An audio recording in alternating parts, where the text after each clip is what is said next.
পুলিশের ভাইয়েরা আপনারা উপস্থিত আছেন। আপনাদের দায়বদ্ধতা জনগণের কাছে, আপনাদের দায়বদ্ধতা গুলশানের কাছে নয়, আপনাদের দায়বদ্ধতা ধানমন্ডির কাছে নয়। অত্যন্ত পরিতাপের বিষয়, আজকে পুলিশ সদস্যরা এখানে যারা আছেন, আইন শৃঙ্খলা বাহিনী আপনারা যেখানে আছেন, অতীতে আপনাদেরকে ব্যবহার করে আপনাদের ঊর্ধ্বতন কর্মকর্তারা তাদের পদ পদবি বাড়িয়ে নিয়েছিল, আপনাদেরকে ব্যবহার করেছে। আল্লাহর দোহাই লাগে, উপরে আল্লাহ নিচে জমিন, নিজেকে আর ব্যবহৃত দিয়েন না। আপনারা ন্যায়ের পক্ষে থাকেন, ইনসাফের পক্ষে থাকেন। কোন রাজনৈতিক দল নয়, বাংলাদেশের জনগণ আপনাদের পক্ষে থাকবে।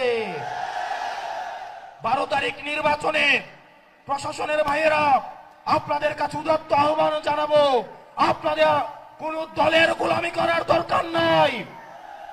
প্রশাসনের ভাইয়েরা আপনারা জামাতে ইসলামেরও নন, আপনারা বিএনপির নন, আপনারা এনসিপির নন। আপনাদের জবাবদিহিতা বাংলাদেশের জনগণের কাছে। আজকে যদি আপনারা ভোট চুরি করে, লাইলাতুল ইলেকশন করে, রাতের ভোট দিনের ভোট রাতে করে, জনগণের ভোট চুরি করে আপনারা নির্দিষ্ট কোন দলকে ক্ষমতায় নিয়ে যান, আপনাদের সন্তানদের কাছে আপনারা দায়বদ্ধ থাকবেন। প্রিয় মিডিয়ার ভাইয়েরা, অত্যন্ত পরিতাপের বিষয়, এই জুলাইয়ের পরেও এই মিডিয়ার ভাইয়েরা দালালি বন্ধ করে নাই। সময় টেলিভিশন, 71 টেলিভিশন, ডিবিসি আবার দালালি শুরু করে দিয়েছে।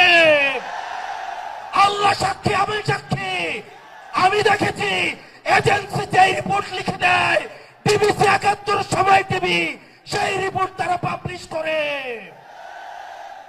এই ডিবিসি 71 এবং সময় টেলিভিশন হাত বদল হয়েছে, কিন্তু চরিত্রের বদল হয় নাই।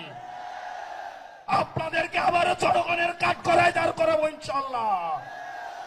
এই মিডিয়া শুধু প্রশ্ন, দুনিয়ার যত প্রশ্ন, দুনিয়ার যত সমস্যা, আমাদের ইনকাম কি, আমাদের চলাফেরা কোন জায়গা থেকে আসে, আমাদের শার্ট কোন জায়গা থেকে কিনি, রাজনৈতিক কর্মসূচি কিভাবে হয়, দুনিয়ার সকল প্রশ্ন আমাদের জন্য। অন্যদিকে সকল প্রশংসা এবং সকল মুগ্ধতা একটা রাজনৈতিক দলের জন্য। এর পরবর্তী বিপ্লব হবে এই মিডিয়া এবং প্রশাসনের বিরুদ্ধে বিপ্লব। বক্তব্য দীর্ঘায়িত করছি না।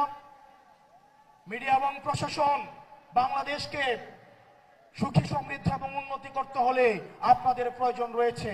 আমরা আপনাদের শত্রু না।